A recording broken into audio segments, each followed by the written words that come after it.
నమస్తే అన్న, నాకు అర్థమైందన్న. ఉస్తాద్ భగత్ సింగ్ ఏంటది ఏమంటారన్నా, నాకు ఇంగ్లీష్ రాదు. ట్రేజరా టైలరా గ్లూసా గ్లిమ్సా? Ustaad Bhagat Singh cinema glimpse release అయ్యి చూశాను. చాలా బాగున్నాయి. ఆ డైరెక్టర్ హరీష్ శంకర్ గారు కానీ, అదేవిధంగా పవన్ కళ్యాణ్ గారు కానీ, వీళ్ళిద్దరూ ఇంత ముందు చేసిన గబ్బర్ సింగ్ సినిమా కూడా బాగా ఆడింది. ఈ సినిమా కూడా బాగా ఆడుతుంది. ఈ సినిమా కూడా ఇంకా బాగా ఆడాలని నేను కోరుకుంటున్నా. నేనే కాదు, జనాలందరూ కోరుకుంటున్నారు. ఈ సినిమా కూడా బాగా 1000 కోట్ల దాకా రావాలని, ఈ సినిమా కూడా ఆస్కార్ అవార్డు కొట్టాలని, ఈ సినిమా కూడా ఎన్నో రికార్డులు బ్రేక్ చేయాలని, ఈ సినిమా కూడా ఇంకా ఇంకా ఇంకా ఇంకా ఇంకా పెద్ద పెద్ద ఏమంటారు పెద్ద పెద్ద అవార్డులు రావాలని, ఈ సినిమా కూడా ఇంకా ఇంకా ఇంకా ఎన్నెన్నో పేరు ప్రతిష్టలు రావాలని. అదేవిధంగా పవన్ కళ్యాణ్ గారు చెప్పిన గాజు గ్లాస్ అని పగిలింది కదా కోస్తా అని, ఆ డైరీ కూడా చాలా బాగుంది. గాజు గ్లాసులు పగలుతూ ఉంటాయి, కొత్త కొంటూ ఉంటారు, కొత్త తయారు చేస్తూ ఉంటారు. ఆ డైరీ కూడా చాలా బాగుంది. ఇంకా ఈ సినిమాలో ఇంక చెప్పాల్సి వస్తే ఇంకా ఆయన పోలీసు గెటప్లు చేశారు. ఇంతకుముందు మనం చూసుకుంటూ ఉంటే ఇంతకుముందు ఆయన ఎన్నెన్నో సినిమాలు పోలీసులుగా చేశాడు. ఇంకా సినిమాలు కూడా ఇంకా బాగా ఆడినాయి. ఈ సినిమా కూడా ఇంకా బాగా ఆడుతుంది. ఆ సినిమాలాగే ఆడాలని, ఇంకా ఈ సినిమా కూడా ఇంకా ఎన్నెన్నో రావాలని. Devi Sri Prasad music sir, Devi Sri Prasad music. ఆ సినిమా ఇప్పుడు దేవిశ్రీ ప్రసాద్ గారు పవన్ కళ్యాణ్ గారికి సినిమాలో దాదాపు ఒక 10 సినిమాల దాకా చేశారు. ఇంతకుముందు చూసుకుంటే మనం సర్దార్ గబ్బర్ సింగ్ కానీ అన్ని సినిమాలు కూడా దేవిశ్రీ ప్రసాద్ గారు ఉండడం వల్ల ఆ సినిమా బాగా ఆడని చాలా మంది అన్నారు. అదేవిధంగా ఈ సినిమా కూడా బాగా ఆడుతుందని నేను అనుకుంటున్నా. ఇంక ఈ సినిమాలో మ్యూజిక్ కానీ, ఇంకా డైరెక్షన్ కానీ, ఇంకా హీరోయిన్ ఎవరో హిందీ హీరోయిన్ ఎవరన్నా పెట్టి తీసేశారు. సరే, ఇంకా బాగుంది.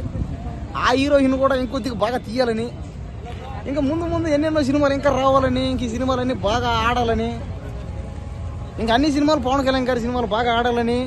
ఎలక్షన్ ముందు టీజర్ రిలీజ్ చేశారు కదా, అదే స్ట్రాటజీ అంటావా ఎట్లా? అదే ఇంకా ఎలక్షన్ ముందు రిలీజ్ అయింది. ఒకటి ఏంటంటే సినిమాలు చూసి జనాలు ఓట్లేసే రోజులైతే పోయాయి.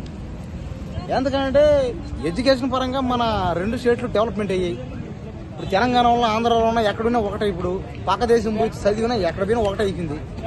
ఎందుకంటే ఇప్పుడు సోషల్ మీడియా అందరికీ అందుబాటులో ఉంది. ఇంకా సోషల్ మీడియాతో పాటు మన జనాలు కూడా అప్డేట్ అయ్యారు.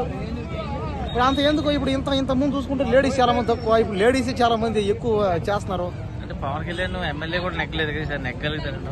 ఇంకా ఈయన ఈ సినిమాతో ఉన్నా ఇంకా ఎమ్మెల్యేగా నెగ్గాలని. సరే, ఎమ్మెల్యే గానో లేకపోతే ఎంపీ గానో లేకపోతే ఎమ్మెల్సీ గానో, అసలు సీఎం పిఎం ఏదో ఒకటి అవనే. సీఎం ఈ సినిమాతో సీఎం అయిపోతాడు అన్నాడు సార్. అవనే ఈ సినిమాతో ఆయన సీఎం అవ్వాలని. సరే ఈ సినిమాతో ఆయన సీఎం అవుతాడు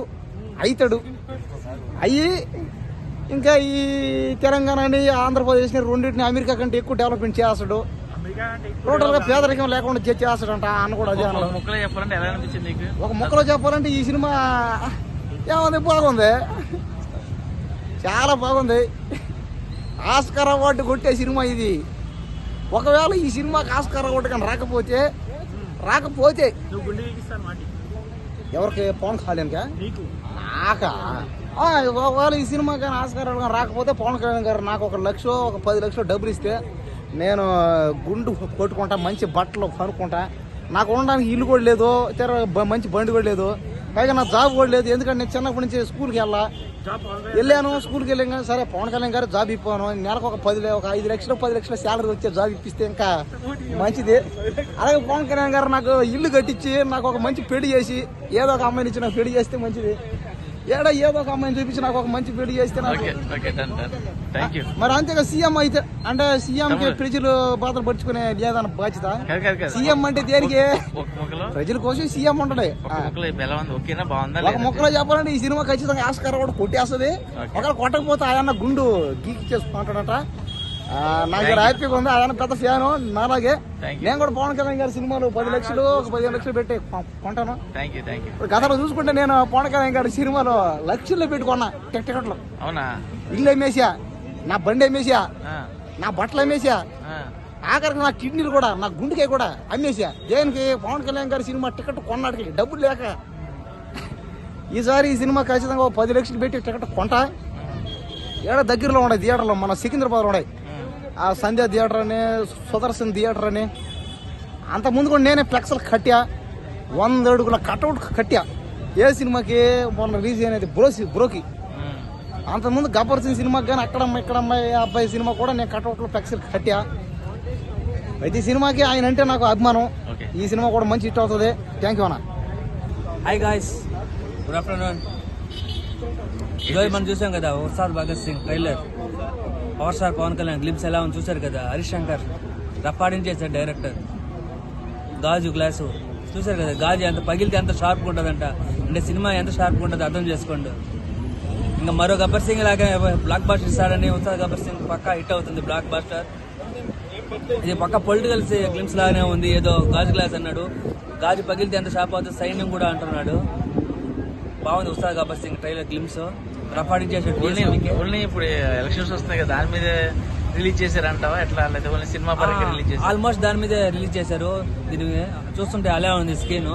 పక్క గాజు గ్లాస్ అంటే పగిలితే ఎంత షార్ప్ అవుతుంది అంటే అన్నప్పుడే డౌట్ వచ్చింది పొలిటికల్ సీన్ గురించి. హరీష్ శంకర్ డైరెక్టర్ మామూలుగా తెలిసిందే కదా, గబ్బర్ సింగ్ లాంటి అటు బ్లాక్ బాస్టర్ ఇస్తున్నాడు. ఈసారి మాత్రం బొమ్మ అదుర్సే. ట్రైలర్ డిఎస్పీ కొట్టాడు మ్యూజిక్, దానికి బ్యాక్గ్రౌండ్ రప్పాడించేశాడు. దీనికి తోగొట్టు ఇంకా బొమ్మ చినిగిపోవాల్సిందే హాల్లో నాకు తెలిసి. చేతులు కోసుకోవాల్సిందే, పీస్ లో ఉంటుంది. Vote for glass.